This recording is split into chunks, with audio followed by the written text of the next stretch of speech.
नमस्कार। आज की इस चर्चा में हम नए नियम के एक बहुत ही खास पहलू पर गौर करने वाले हैं और वो है सामूहिक चंगाई की घटनाएं। तो आइए देखते हैं कि जो स्रोत ग्रंथ हैं वो आखिर इन घटनाओं के बारे में हमें बताते क्या हैं। तो सबसे पहला सवाल जो दिमाग में आता है वो ये है कि आखिर ये प्राचीन ग्रंथ सामूहिक चंगाई की घटनाओं के बारे में कहते क्या है। मतलब जब बड़े बड़े समूहों या भीड़ को एक साथ ठीक करने की बात आती है तो उसका जिक्र कैसे किया गया है। तो इसका जवाब पता है, काफी सीधा है। स्रोत ग्रंथ इस मामले में एक बिल्कुल साफ तस्वीर पेश करते हैं। असल में उनके हिसाब से ये जो चंगाई की घटनाएं थी ये कोई एक आध बार हुए चमत्कार नहीं थे, नहीं, बल्कि ये तो यीशु की सेवकाई की एक तरह से पहचान बन चुकी थी। एक ऐसी चीज जो हमें अलग अलग जगहों पर बार बार देखने को मिलती है। तो आज इस पूरे विश्लेषण में हम क्या क्या देखने वाले हैं।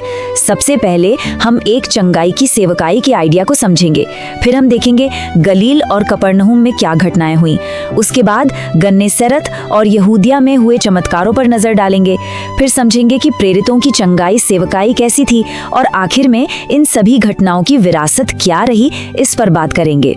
तो चलिए शुरू करते हैं। हमारा ये विश्लेषण उस इलाके से शुरू होता है जिसे स्रोत ग्रंथों में सेवकाई का एक तरह से होम बेस या कहें कि मुख्य केंद्र बताया गया है।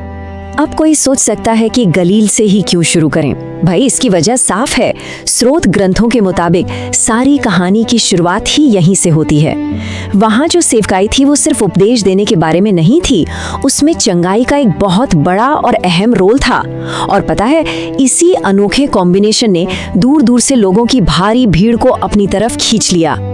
और देखिए ये जो कोट है ये इस बात को कितनी अच्छी तरह से समझाता है। स्रोत से लिया गया ये हिस्सा इस बात पर रोशनी डालता है कि ये चंगाई कितनी व्यापक थी। इसमें लिखा है हर तरह की बीमारी और हर तरह की दुर्बलता, मतलब ये कोई सिलेक्टिव हीलिंग नहीं थी। अब यहाँ से बात और भी ज्यादा दिलचस्प हो जाती है। जब हम एक खास शहर कफरनहूम पर फोकस करते हैं तो स्रोत हमें बताता है कि वहाँ हुई एक ही सामूहिक चंगाई की घटना का जिक्र पता है 3 अलग अलग सुसमाचारों में मिलता है। और बस यहीं से एक बहुत ही इंटरेस्टिंग तुलना का मौका हमें मिलता है। जरा इस टेबल पर गौर करते हैं। स्रोत इन तीनों में जो फर्क है वो साफ साफ दिखाता है। देखिए, मत्ती कहते हैं उसने उन सब को जो बीमार थे चंगा किया। वहीं मरकुस बहुतों शब्द का इस्तेमाल करते हैं और लूका तो तरीके के बारे में और भी डिटेल में बताते हैं। वो कहते हैं उसने उनमें से हर एक पर हाथ रखकर उन्हें चंगा किया। अब ये जो छोटे छोटे फर्क है ना, सब और बहुतों, ये विश्लेषकों के लिए काफी मायने रखते हैं। लेकिन अब इसका एक बिल्कुल उल्टा उदाहरण भी मिलता है। स्रोत नासरत में जो हुआ उसका भी जिक्र करता है। यहाँ पर नतीजा एकदम अलग था। टेक्स्ट के मुताबिक वहाँ विश्वास की कमी के चलते चंगाई सिर्फ कुछ ही बीमार लोगों तक ही सीमित रह गई। ये उन जगहों पर हुई सामूहिक चंगाई से एकदम उल्टा मामला था। तो गलील के बाद अब कहानी का दायरा और भी बढ़ता है। चलिए अब दूसरे इलाकों की तरफ बढ़ते हैं, यानी गन्नेसरत और यहूदिया।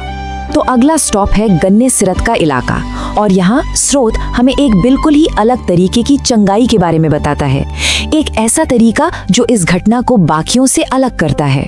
तो वहाँ का सीन कुछ ऐसा था, लोग इतने बेबस थे कि बीमारों को खाटों पर लिटा कर ला रहे थे। और चंगाई का तरीका वो भी बहुत अलग था, सिर्फ यीशु के वस्त्र को छूना।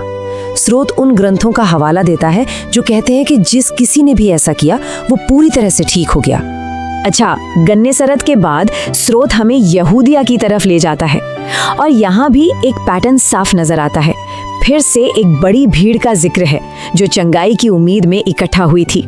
तो फिर यहूदिया की घटनाओं में खास क्या था? देखिए, यहाँ भी बड़ी भीड़ को चंगा करने की बात तो है ही, लेकिन एक बड़ा ट्विस्ट ये है कि इन घटनाओं को यूहन्ना बपतिस्मा देने वाले के शिष्यों के लिए एक सबूत के तौर पर दिखाया गया। इतना ही नहीं, यहाँ पर कुछ खास बीमारियों का भी जिक्र है, जैसे महामारियां, दुष्ट आत्माएं और अंधापन। अब यहाँ से कहानी एक नया मोड़ लेती है। स्रोत के मुताबिक चंगाई का ये जो सिलसिला है ये यीशु के साथ खत्म नहीं होता, बल्कि उनके प्रेरितों के जरिए ये आगे भी चलता रहता है। और ये जो निरंतरता का आइडिया है ना, ये इस पूरे विश्लेषण का एक बहुत जरूरी हिस्सा है। स्रोत इस बात पर काफी जोर देता है कि सामूहिक चंगाई की ये जो प्रथा थी ये हमें प्रेरितों के कामों में भी साफ साफ देखने को मिलती है।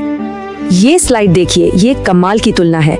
एक तरफ है यरूशलेम में पतरस की सेवकाई, जहां आसपास के शहरों से बीमारों को लाया गया और टेक्स्ट कहता है कि वे सब चंगे किए गए। और दूसरी तरफ है माल्टा में पौलुस की सेवकाई, जहां एक बड़ी चंगाई के बाद बाकी बीमार लोग भी आए और लिखा है कि वे सब चंगे हो गए। स्रोत इन दोनों में जो समानता है उस पर रोशनी डालता है, ये दिखाने के लिए कि ये थीम कैसे आगे भी जारी रही। तो इन सारी घटनाओं, इन सारे वृत्तांतों को देखने के बाद अब हम इस विश्लेषण के आखिरी हिस्से यानी इसके निष्कर्ष पर पहुंचते हैं। तो एक सवाल जो सबके मन में आता है वो ये कि कुल मिलाकर कितने लोगों की बात हो रही है। देखिए, जाहिर सी बात है कोई एकदम पक्का नंबर तो मौजूद नहीं है, लेकिन स्रोत के लेखक का एक अंदाजा है कि ये संख्या हजारों हजार तक हो सकती है। हाँ, ये बात जरूर याद रखनी चाहिए कि ये सिर्फ एक अनुमान है, कोई पक्की गिनती नहीं। तो आखिर में निचोड़ क्या निकलता है?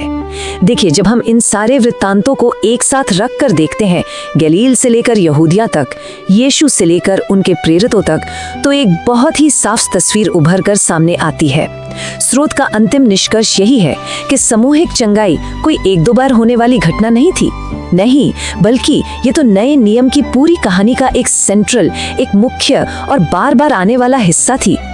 और ये पूरी चर्चा हमें एक आखिरी सवाल के साथ छोड़ जाती है जिस पर सोचा जा सकता है। इन ग्रंथों से बाहर निकल कर देखें तो इस तरह के चमत्कारों के जो ऐतिहासिक वृत्तांत हैं वो हमारे विश्वास, हमारी संस्कृति और हमारे इतिहास को आखिर किस तरह से आकार देते हैं। ये वाकई में सोचने वाली बात है।